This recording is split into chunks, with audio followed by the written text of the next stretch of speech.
about to receive a call. I'm Meeka Nomicon, and this is the painter. And a man. In the middle of a working session, the painter's landline phone rang. That was strange. The crow never called him while he was working, and the skipper didn't use these communication devices. He didn't recall giving his number to anyone else. The phone kept ringing as the painter stared at it. You know what? Quite the understandable reaction. I do the exact same thing when my phone dares to ring. He eventually decided to put down his paintbrush, whose tip was recovered in an emerald colour, and extended his arm to answer the unexpected call. Hello? The voice at the other end of the line didn't wait further to interrupt him. Well, hello.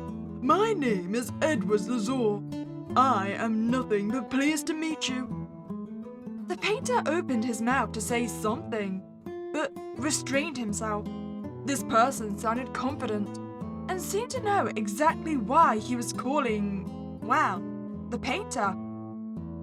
It was hard to state the same for the painter, who had no idea who this Edward Lazar was.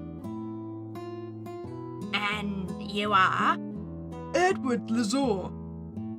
This didn't provide much information, but this was a starting point. Maybe. What are you calling for? Oh, this? You are an artist, are you not? The man lowered his voice and sounded like he leaned closer to the phone. You must be the painter after death? The painter blinked. He still had no idea who this individual was, though, only with the sound of it, he was certain of one thing. He was human, a living being living on the other side. Yes, it's me, indeed. Why this call, Mr. Lazar? I would like to order you a painting. Silence followed.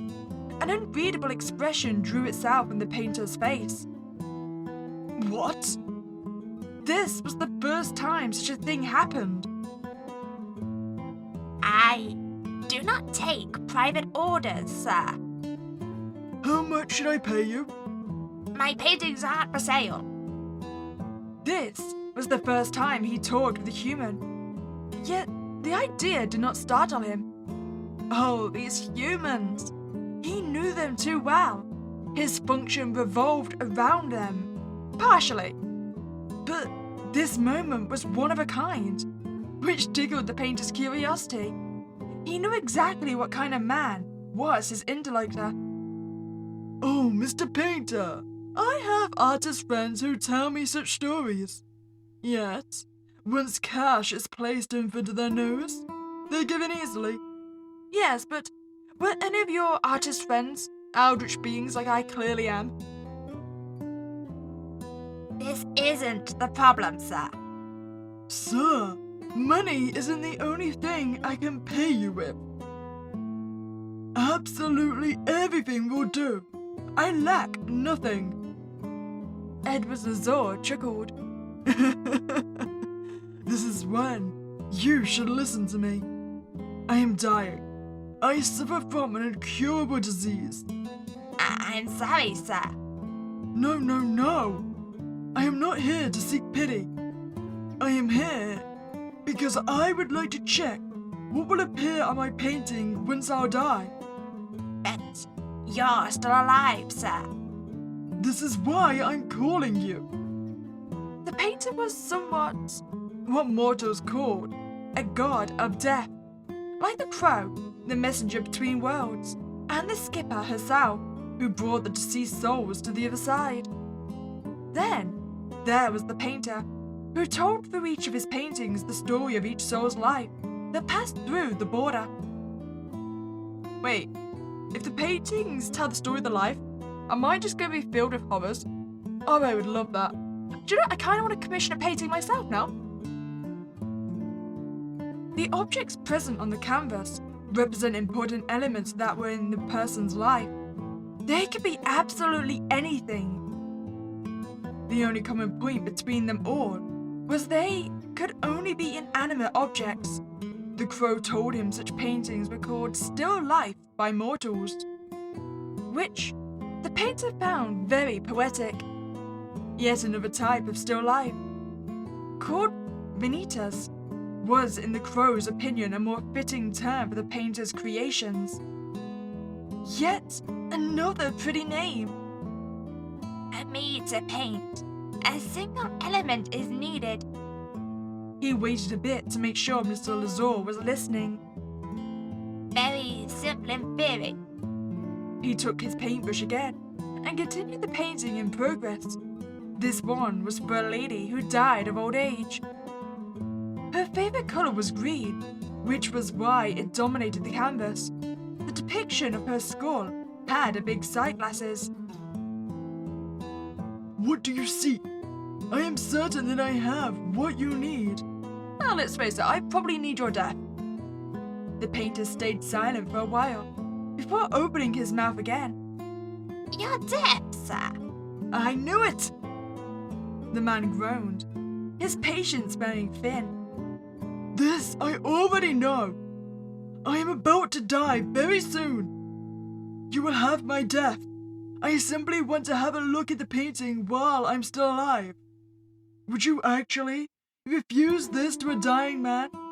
Well, I am essentially a deaf god.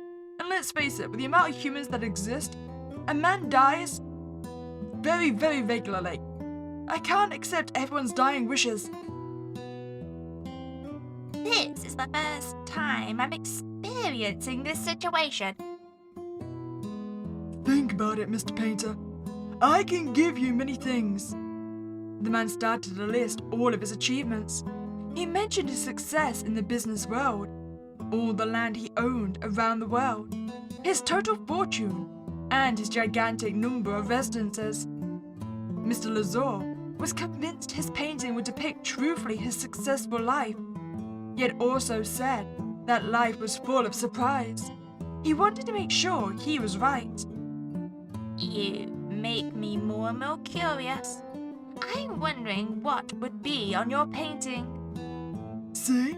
I told you.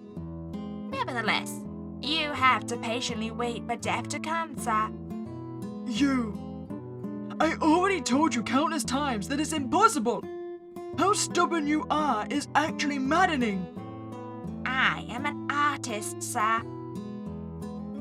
Eventually, Mr. Lazar made his way to the other side.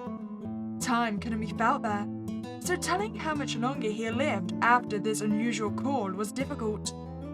The crow proceeded to tell the story of Edward Lazar's whole life, and once he was done listening, the painter picked up his paintbrush. There was a skull on each of his paintings. The deceased's, to be exact. Mr. Lazar's was on the foreground, and there was next to it a fancy-looking revolver. Next to it, there was a phone. Next to the phone was a brush and a dirty paint palette. Oh, so everything in your life was essentially meaningless, Mr. Lazar. All that mattered was apparently that you mistook your own life in order to achieve the death required for this painting. Kind of ironic that, by doing such actions, the painting itself became that moment. The painter titled his work, He who spoke with the one after death. I kind of feel a little bit bad for the man.